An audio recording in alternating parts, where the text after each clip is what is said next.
자, 두 번째는 이제 이번 시험에는 안 나왔지만 우리가 알아야 될 게 바로 극한의 성질이에요. 참고로 우리가 좀 알아두자. 이게 되는 건데 수열에서 나와서 수열의 극한이 안 나온 거예요. 근데 만약에 수열에 내지 않는다? 그러면 수열의 극한에도 출제될 확률이 있다. 이렇게 생각하시면 되겠어요. 현재 이것은 기본적으로 AN의 식 구하기가 안 된다. AN의 식 구하기가 안 되는 설정에서 출발할 거야. 이게 되는 거야. 그래서 이걸 공부할 때 수열 파트랑 같이 공부하시면 좋을 것 같아요. 자, 그래서 시험이 날 때 이렇게 질문이 뜹니다. 현재 수열 AN, BN에 대해서 수열 AN, BN에 대하여 이렇게 나온 거죠. 자, 오프닝이 바로 이렇게 뜨는 거예요. 그러니까 수열이 있기는 있어. 근데 그게 뭔지 나도 잘 몰라. 이렇게 되는 거예요. 그리고 상대방이 질문할 때 뭐뭐뭐일 때 무엇을 구하시오? 이게 되는 거죠. 아, 그러면은 현재 우리가 알고 있는 기본적으로 여기 앞에 있는 것을 우리는 뭐라고 하죠? 조건문. 이게 되는 거죠. 여기는 조건문. 여기는 구하는값. 이게 되는 거죠. 그럼 낼 수 있는 테마가 총 몇 가지가 있을까? 하면 5가지가 있어요. 첫 번째는 무엇입니까? 그러면 수열의 종류는 하나가 됩니다. 한 종류. and 극한 종류도 몇 가지야? 하면은 극한이라는 것은 이제 리미트냐 급수냐 이렇게 물어보는 건데 극한 종류도 한 종류야 이게 되는 거야. 한 종류. 자, 이렇게 조금 더 섬세하게 좀 책이 없지만 우리가 여기 살짝 더 추가해 봤어요. 그러면 이때 물어볼 수 있는 건 바로 리미트 n이 무한대로 갈 때 an이 알파로 수렴하면 기본적으로 우리가 알 수 있어야 되는 건 리미트 n이 무한대로 갈 때 an 플러스 2는 어디로 가? 그러면 똑같이 알파로 수렴할 거야 라는 성질을 꼭 아셔야 됩니다. 그래서 여기 지금 등장하는 수열의 종류도 몇 종류야? 그러면 한 종류가 나올 거고 그 다음에 앞쪽에 나타내는 이 극한 기호 자체도 몇 개야? 그러면 한 종류구나 라고 우리가 해석할 수 있겠죠. 그래서 여기서 조심할 건 딱 하나. 이 AN이라는 것은 현재 글자가 중요한 게 아니고 리미트 뒤에 있는 전체 내용이 되는 겁니다. 현재 글자가 아니고 리미트 뒤에 있는 전체 식을 얘기한다. 전체 식을 내포하는 내용이야 라는 걸 잊지 마세요. 알겠습니까? 그대로 확장해서 문제 푸시면 됩니다. 그 다음에 두 번째는 그러면 수열의 종류가 두 종류면 어떻게 돼? 수열의 종류가 몇 종류? 하면은 두 종류. 두 종류. 이제부터는 이제 AN과 BN이 동시에 뜰 거야 라고 설명해 주는 거고 and, 극한 종류도 이제부터는 대신에 한 종류가 되는 거야. 자, 이렇게 설명을 해드렸어요. 그럼 낼 수 있는 게 첫 번째 뭐지? 하면은 바로 리미트. 그러면 첫 번째 우리가 알고 있어야 될 것은 리미트 n이 무한대로 갈 때 an이 알파로 수렴합니다. 그리고 리미트 n이 무한대로 갈 때 bn이 베타로 수렴한다면 자, 이렇게 옵션이 끄는 거예요. 현재 이것도 수렴, 얘도 수렴 이게 되는 거죠. 그리고 지금 현재 보여주는 이 문구 뭐뭐일 때죠. 바로 조건문 자체가 뭐다? 조건문이 바로 극한이야 라고 설명하는 거야. 이렇게. 그때 구하는 값이 뭐죠? 하면 여기가 바로 구하는 값이야 하게 되는 거야. 구하는 값. 구하는 값이 뭐지? 하면 첫 번째요. 리미트 n이 무한대로 갈 때 an 플러스 마이너스 bn이 뭐죠? 이게 되는 거야. 그때는 양쪽을 다 찢어서 리미트 n이 무한대로 갈 때 an 값 플러스 마이너스 리미트 n이 무한대로 갈 때 bn이야. 이렇게 표현하시면 됩니다. 그 다음에 두 번째. 리미트 n이 무한대로 갈 때 an 곱하기 bn은 어떻게 됩니까? 라고 물어봤어요. 이럴 때도 리미트 n이 무한대로 갈 때 an 값 곱하기 리미트 n이 무한대로 갈 때 bn 값 이렇게 쪼개서 문제 풀 수 있다. 그 다음에 세 번째. 리미트 n이 무한대로 갈 때 bn분의 an이 뭐죠? 라고 물어본다면 이건 리미트 현재 두 개 쪽에서 리미트 n이 무한대로 갈 때 bn과 리미트 n이 무한대로 갈 때 an으로 쪼개줄 수가 있다. 그러면 이 결과는 뭐야? 알파 플러스 마이너스 베타. 알파 곱하기 베타. 여기는 베타분의 알파. 단 베타는 0 나오면 안 되겠죠. 자, 이렇게 되는 겁니다. 그래서 극한 주고 극한 질문할 거야. 이게 되는 거예요. 그러면 두 번째. 급수일 수도 있지 않을까? 이게 되는 겁니다. 맞아요.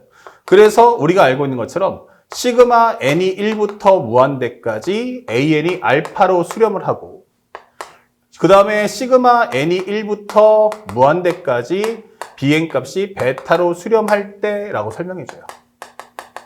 자, 이렇게. 그러면 이것이 바로 둘 다 수렴값을 갖는다는 전제조건 하에서 들어간 거고 그럼 발산하면 어떡할 거냐라고 물어보신 학생이 있는데 발산의 경우는 수능에서 출제가 되지 않으니까 신경 쓸 필요가 없습니다. 자, 그래서 여기가 바로 조건문입니다. 조건문 자체가 뭐다? 급수이 되는 거죠. 이렇게. 그러면 구하는 값 자체도 여기는 뭐다? 극한 이렇게 되는 거고요.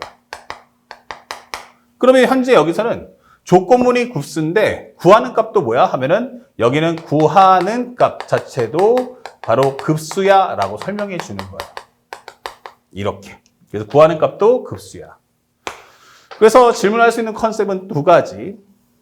첫 번째, 우리가 알고 있는 시그마 n이 1부터 무한대까지 c 곱하기 an은 뭐죠? 이게 됐어요.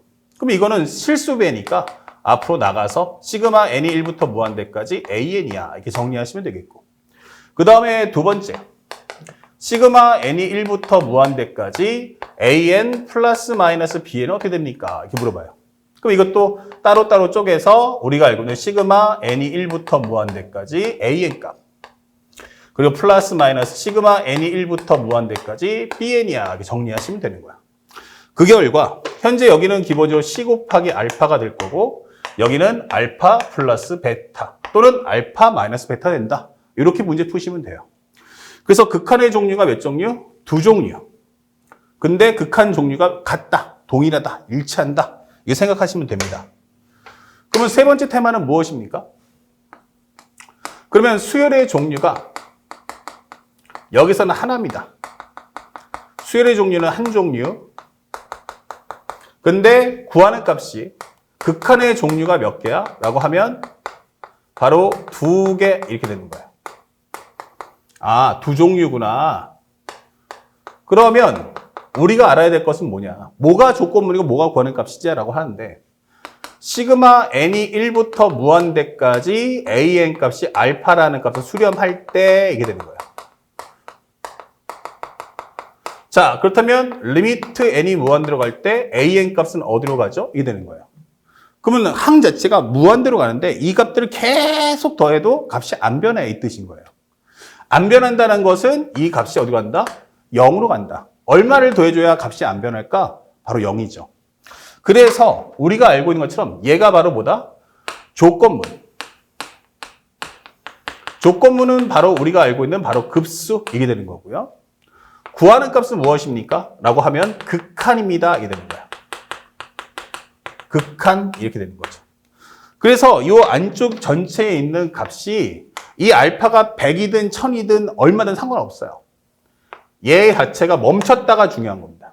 그 때문에 AN은 어디로 간다? 0으로 간다. 이 점을 꼭 기억하시고 누가 중요해? 하면은 바로 구하는 값이 중요하구나라는 걸 다시 한번 강조해 줍니다. 그러면 누구 입장에서 문제 풀어야 돼? 하면은 철저하게 구하는 값의 입장에서 문제를 풀어줘 이게 되는 거예요. 그래서 앞에 있는 타이틀들, 요 위에 있는 타이틀을 비교해 본다면 조금 더 수월하게 정리를 할 수가 있을 거고 선생님이 갖고 있는 2024 개념적 사고 미적분을 통한다면 충분한 연습을 할 수 있을 겁니다. 꼭 한번 정리해 두세요. 시험에 나올 수도 있고 안 나올 수도 있지만 만에 하나, 백만에 하나를 위해서도 반드시 우리가 정리해 둘 필요가 있다. 자, 조그만 공간 활용해서 4번 한번 써보겠습니다. 바로 사이값 정리예요. 사이값 정리 이렇게 되는 거죠. 그래서 여기는 결론적으로 말하면 네모라는 식이 있어요. 여기는 식이 존재한다. 그리고 여기는 an, 여기는 세모라는 식이 존재합니다. 이렇게. 그러면 현재 나는 an은 식을 알아 몰라? 그러면 나는 식을 몰라 이게 되는 거예요. 식을 몰라 이게 되는 거예요.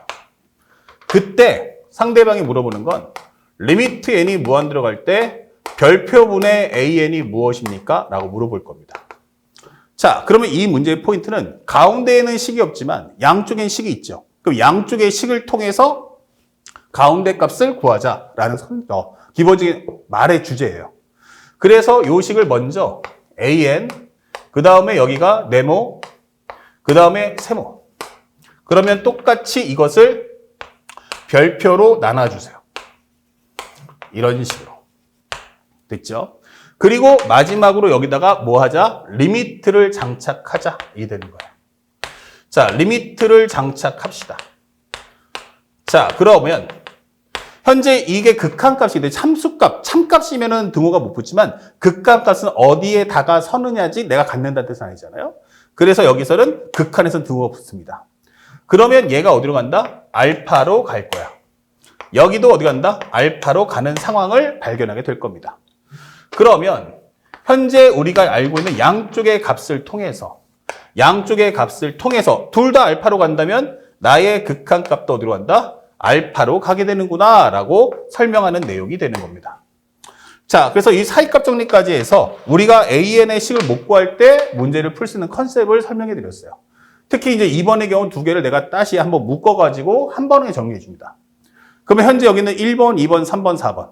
그쵸? 이 내용은 반드시 우리가 숙지하고 시험에 나왔을 때 바로 맞춰줄 수 있어야 됩니다. 특히나 문제 풀 때 가장 중요한 건 구하는 값을 확인한 후 여기서는 거꾸로 유일하게 조건문에 맞춰 풀어야 됩니다. 왜냐면 극한 안에 리미트나 급수 안에 식이 있기 때문에 이것을 건드릴 수는 없어요. 그래서 항상 구하는 값을 조건문에 맞춰서 정리하자. 이것만 꼭 기억하시기 바랍니다. 그래서 주의사항을 하나 정리해 준다면 살짝 여기까지만 적어드리죠. 보통 일반적인 모든 문제는 구하는 값에 맞춰서 조건문을 변형을 했어요. 그거는 필요한 것만 발췌할 수 있는 과정인데 여기는 조건문 자체 안에 뭐 있다? 리미트 안에 다 박혀있기 때문에 부분 발치가 안 돼요. 그래서 구하는 값을 조건문에 맞춰 정리 후 정리하여 값을 구한다.